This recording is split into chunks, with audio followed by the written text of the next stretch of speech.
How's it going, everybody? Texas Man here. I hope you guys are all having a great day and a Merry Christmas and a Happy New Year to you guys. We're going to be talking about Avatar The Way of Water, aka Avatar 2. Of course, this film came out here in 2022, and it's going to be the last big movie that I review here on the channel in 2022. I probably have a couple videos after this, and then I'm going to be giving you guys my favorite best movies of 2022 and my worst movies of 2022. So, as always, we're going to be talking positives and negatives, and of course, we will be diving into spoilers. So, if you guys haven't had a chance to see Avatar 2 yet, make sure you guys do so. And of course, the biggest question on everyone's mind is this worth the wait? It's been 13 years since Avatar, and I know it is doing underwhelming as compared to the first film. I'm not shocked at that. I mean, when it comes to a franchise, normally you get a movie out within 2 to 5 years, and that's understandable. Anything longer than that just seems like desperation. And I was excited for the sequel. Ever since James Cameron announced that he was going to make Avatar to a franchise, I was excited. However, I can understand a lot of people, A, not caring, and two, not being excited. Like, let's be honest, Avatar wasn't a big movie. What I mean by that is it was eye candy for the time. It was a movie that really pushed the limitations of technology for 2009 and going into 2010. It pushed 3D, and because of that, every movie for the next year or so was put into 3D format only. I remember having a hard time just trying to watch Transformers Dark of the Moon, trying to find a showtime to watch that in just 2D and not have 3D options constantly. It was really hard to find films for a year or so that was just 2D. Me, 3D doesn't really wow me. It didn't wow me 13 years ago. It hasn't wowed me now. 3D honestly gives me really bad headaches or migraine, and I know for a fact that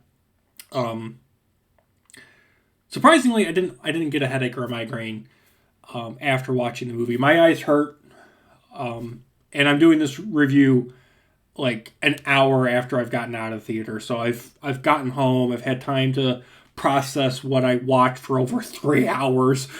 The movie is long, but I just didn't feel like the 3D immersion was a necessity. Now, the theater that I go to had 2D and 3D options. It was like $250 extra to see it in 3D, and I'm like, well, you know what? I'll see it in 3D, and I'll deal with the headaches and migraine later on during the day. But I want to see if it being in 3D is actually good. Now, I will say this. I don't think it was. The 3D thing never impressed me in this movie of Avatar 2, The Way of Water. And there were several moments, especially in the first 30 to 45 minutes of the movie, where they had subtitles so you could read what the Na'vi were saying while they're speaking the Na'vi language, and we can understand as an audience as only being able to understand whatever, language we can speak and wherever you're seeing it. For me, it's English. But there were times where the subtitles were blurry and the picture was blurry. And I'm like, and so I took my 3D glasses and I went like this. And I'm like, okay, I can see this, the first 30 to 45 minutes of the movie. I can see it better. It's supposed to be projecting 3D image on the screen so I can see it with my 3D glasses. But I can't see it because it's blurry, so I have to take my 3D glasses off, but I can see it in 2D. So that was a problem. I don't know if it was my screen. Other people that were in the theater with me were having the same problem for the first 30 to 45 minutes. And we talked about that. We actually were talking it was kind of weird at the beginning. Do you guys have that problem too? I'm like, yeah. So we were talking about how the 3D did not work well for the beginning portion of the movie. And I think that's a really big detriment. I mean, especially since it's opening weekend when I went and saw this. So like I said, I'm going to talk about spoilers. So if you haven't seen the movie, this is your last spoiler warning. I'm going to talk about spoilers. I will say seeing it on the big screen was awesome. I think this is another big blockbuster movie that you do need to at least have a chance to see it once in theaters before you see it at home. I think that once it hits home entertainment, whether that's DVD, Blu-ray, 4K streaming, I think Avatar is run by 20th Century Fox, and Disney bought 20th Century Fox. So I know the original Avatar, you can... Oh, there goes the camera. I know the original Avatar... Get the camera over almost. I know the original Avatar is on Disney+. So I'm guessing that come within sometime in 2023 that you'll be able to watch Avatar The Way of Water on Disney+ as well. So... I thought it was cool. I would say recommend go watch it in theaters if possible. I got a gut feeling it's going to be there until like March, April of 2023 because it needs to make its money. And I know at the time of recording this video, it hasn't made a lot of money. So I'm having a hard time, honestly, figuring out how to rate this movie. So I thought the visuals were stunning. I thought it had good humor. I laughed. It was really weird. I was laughing in this movie. I cried in this movie. And I was in awe. I was like, this is awesome. This is beautiful. They do some really great night shots. They do a lot of great work with the underwater scenes. The actors had to learn how to hold their breath for 7 minutes. There are scenes where I'm like, okay, they should not be able to breathe for this long, but they are. And I'm like, okay, the actors had to learn how to breathe for 7 minutes. And it's funny how like they have these little learning tutorial scenes in the movie. And I'm like, okay, so they're incorporating what they had to do in real life into the movie. That's really cool. And I was just in awe. There were so many awe moments where my mouth was just like that's really cool. Unfortunately, I was disappointed. I was disappointed in the fact that I wanted more. And I honestly thought the ending was extremely unsatisfying. I wanted a much bigger, grandier finale battle, and what we get is basically the Sully family with this water tribe. And yeah, I know I'm talking like I'm watching Avatar: The Last Airbender, but it is what it is. I felt like they should have grouped up the Sully family, the water tribe, and the Otomakaya people, the forest people from the first movie, and all those clans from the first movie. I figured that they were all going to team up and attack the last the human city that's been built. I figured that they were going to attack, and then the humans are going to come out with their mech titans and their air force and their water boats and whatnot, and we were going to have some sort of big clash at the end. I figured there was going to be like, two battle scenes like we got in Avatar 1.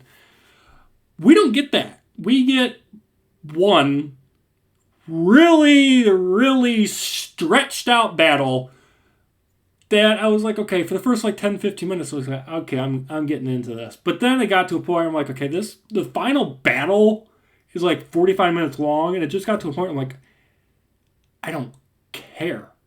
I don't care about the battle anymore. I care about who's living and dying, and maybe that's the point of the finale, is seeing who lives and dies. But I felt like the final battle was more of a wrap up for the movie, and we need to establish where characters are motivational wise, situational wise, and location wise for Avatar 3. It felt the finale, the final 45 minutes, didn't feel like a conclusion to the film. It felt like, okay, we're done with this portion, and we need to set up things for Avatar 3 now. And from what I know is that basically Avatar 2 is being stretched into 3 movies, the script-wise. So Avatar 2, 3, and 4 is basically The Way of the Water parts 1, 2, and 3. And Avatar 5 is going to be the actual conclusion. I know James Cameron said he's possibly thinking about doing a 6 and 7. It'll be like, 3,000 by the time it gets out. But I wanted a bigger, grandier finale, and the ending just felt very underwhelming. And I don't know if it's just me with my expectations, but I felt like, it didn't satisfy me. I didn't walk out of the theater thinking, that was an awesome finale. Like, when I walked out of the theater, and I'm still thinking about this right now while I'm talking to you guys doing this review, it's like I enjoyed more of the first 2/3 of the movie than I did the last. And it's weird because when it comes to Avatar, the original, I like the last two halves compared to the first. And it's like, they switched the problems around, just putting them in different orders of time in the movies. And I just hope that doesn't happen with 3, 4, and 5, where it's like, okay, I want, it needs to be a satisfying start, middle, and end instead of it being so choppy. And that's what I feel like it was. Now, I'm gonna move on. I do feel like the film was very emotional. It had a lot of emotion. It had a revenge plot in there, which I thought was... It served its purpose. I wasn't like, I'm so excited that the villain from the first movie that got killed off somehow magically comes back for the sequel. When they announced that basically every single actor and actress that was in the original movie that lived or died was coming back for all the future sequels, I'm like, you're going to have to explain how the Colonel dude that's been hit with 2 poison toxic arrows, dipped in poison that will stop your heart in less than 30 seconds, magically is back for Avatar 2, 3, 4, and 5. How? Now, they do explain that at the very beginning of this movie, but it is a very irritating thing where I'm like, okay, fine, whatever. But I'm just like, they introduce another military character into this movie, and she's not a corporal, she's a general. And I'm like, okay, so maybe the corporal guy is going to die, and then we're going to get this general character, and she's going to become this new super bad guy. She does nothing in the movie except tell the Colonel where to go and what to do and why you are here. She doesn't do anything. She doesn't do anything menacing. She's like the head of this. She's a military general, and all she does is direct people to do stuff. But she never takes actions into her own hands. She tells the corporal, go do this. This is where your stuff is. I need to get you out of here. I need to rescue you. And it just feels like, okay, I feel like the roles are switched. I feel like the corporal... I'm sorry, not the corporal. The colonel. I feel like the colonel and the general's roles were switched. I feel like the colonel was playing general and the general was playing colonel. And I'm just like, I did not like that. That lack of proper military, this is what I'm supposed to be doing and I really should be doing it better than you because I outrank you. And I just didn't like that.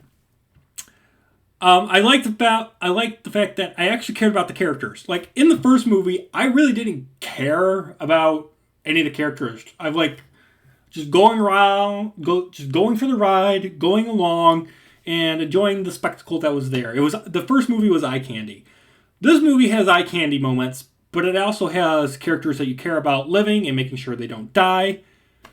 This movie introduces a bunch of plot holes and questions that I will talk about later on in the video, but one of them I want to talk about really quickly is that how is it that in 30 years the humans could only make a small military outpost, but in this movie they're back, the humans are back, and they're halfway done making a human city, and they've done so in a year.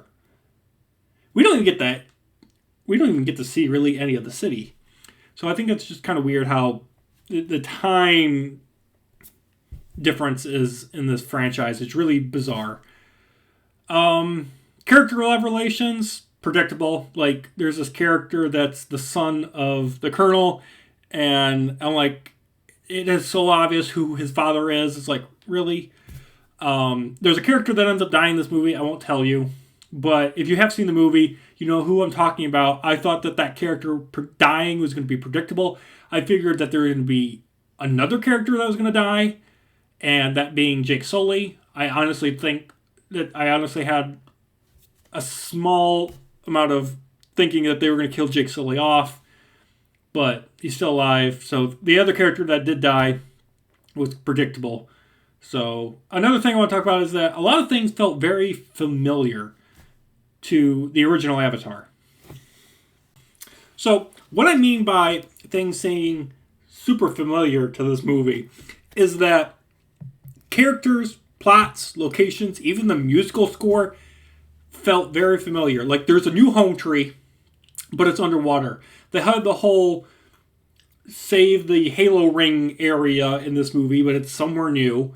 They've got the whole the music that plays in the first movie when the Air Force blows up home tree, that da da da da da da da.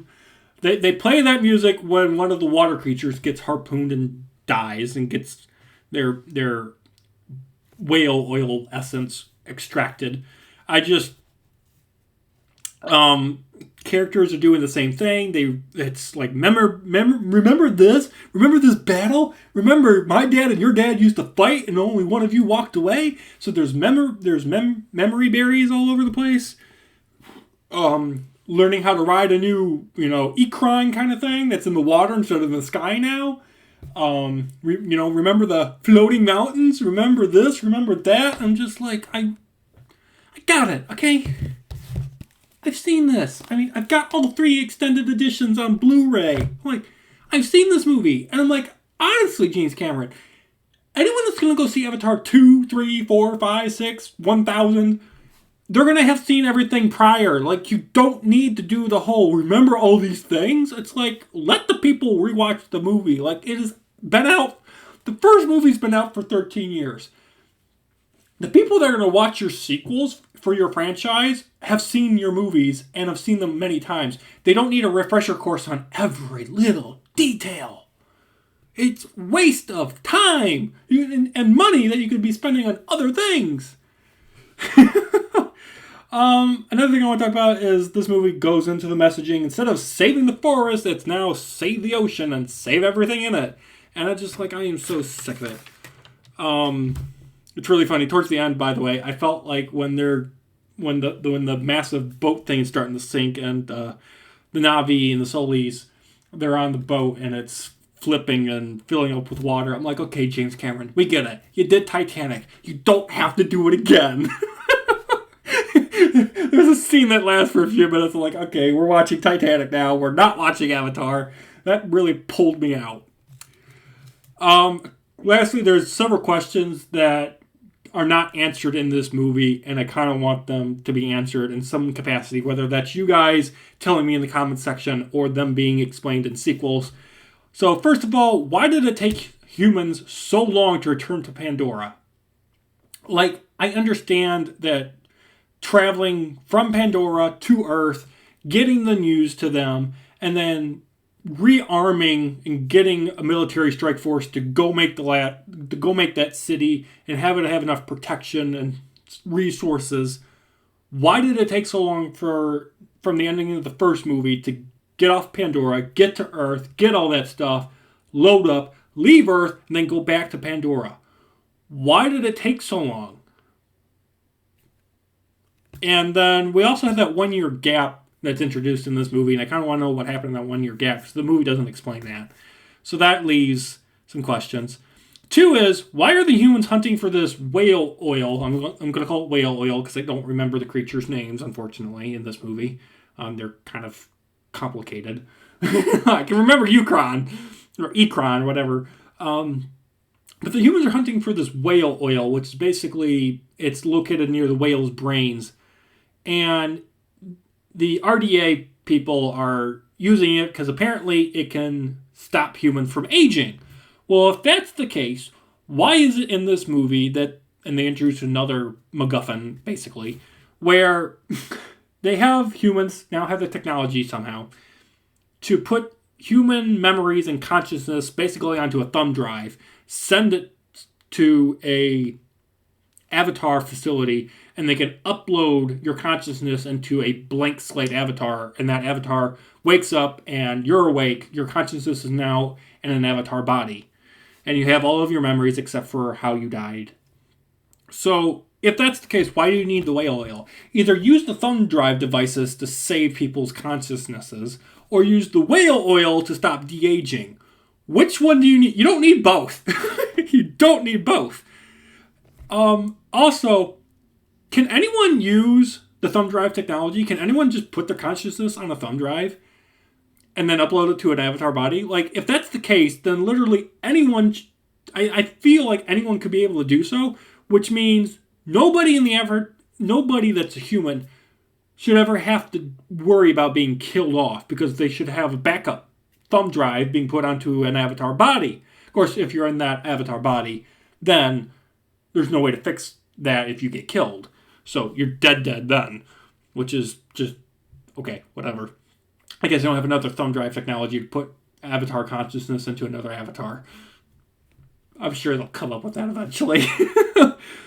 But, like, the thumb drive technology could have been helpful in, like, saving Jake Sully's brother before he died pre-Avatar 1. Like, why isn't this technology ever in Avatar 1? Like, why did Jake Sully's brother have to die if this Avatar thumb drive technology was around, and it's been around for a while?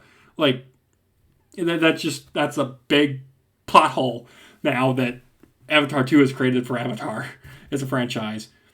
Number 4 is, why don't the humans want the unobtainium mineral anymore? Like, if you guys remember from the first movie, they want to destroy Home Tree. They want to dig up this unobtainium mineral to help deal with Earth's pollution and energy crisis that's going on. They don't even mention unobtainium in this movie. It's like, no, we're not doing any more mineral hunting. We're just gonna go, hunt down everyone that killed all of our friends and allies, however long ago. And then, we're going to hunt for whale oil now. And I'm like, so you've gone from trying to take down the forest to killing whales. It's no wonder the humans get their asses kicked in this franchise. They can't make up their mind what they want to do. Like, they have so much technology at their disposal, but they have no brain power to properly come up with a plan of how to use it properly and how to save themselves. Another question is there more than just the water and the forest clans? Like, are we going to be getting in sequels like, I don't know, a volcano clan, a desert clan, a snow clan? Like, I'd like to know how many clans we're expecting to explore. Another question is, who is Spider's mother? So Spider is the son of the Colonel. We never know who the mother is. We also don't know who Kirka's father is. Kirka is the daughter of Sigourney Weaver's character in the first movie that dies. So we don't know who her father is, so that would be kind of nice to know who her father is. And also, Kirka has some sort of connection to the Mother Spirit.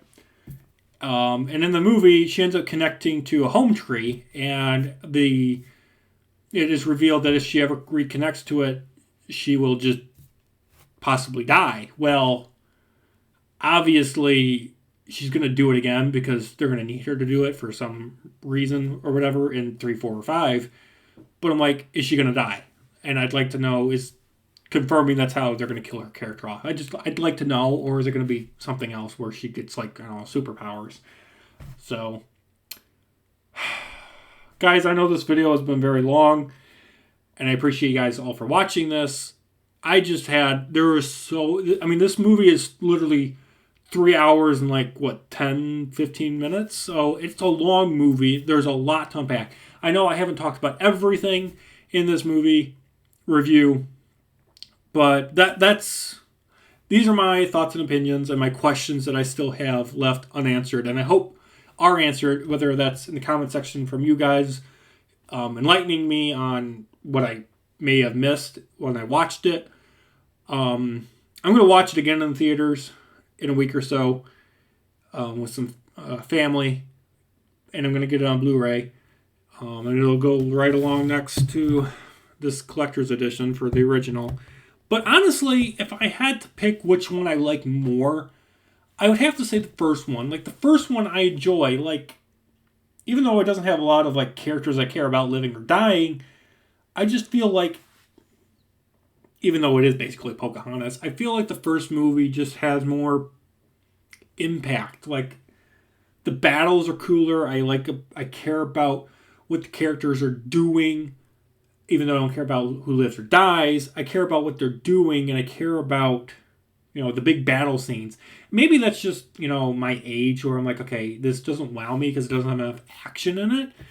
But I'm like, okay, your movie either needs to have some good character development and character moments or good action sequences. The first one had a lot of great action sequences, so that's kind of what that set the standard for, is that Avatar was supposed to be more action-based. This film, Avatar: The Way of Water, does the reverse. Instead of focusing a lot on action, it's focusing a lot more on character development. And I like character development, don't get me wrong, but I'm like, okay, now I'm confused of which one I should be expecting from this franchise. Should I be expecting big bang bada boom action sequences, or should I be expecting drama and character development? So I'm hoping Avatar 3, 4, and 5 can mesh those two concepts together and give me the best of both worlds. So I'm going to have to give it a score, and I'm having a struggle doing so.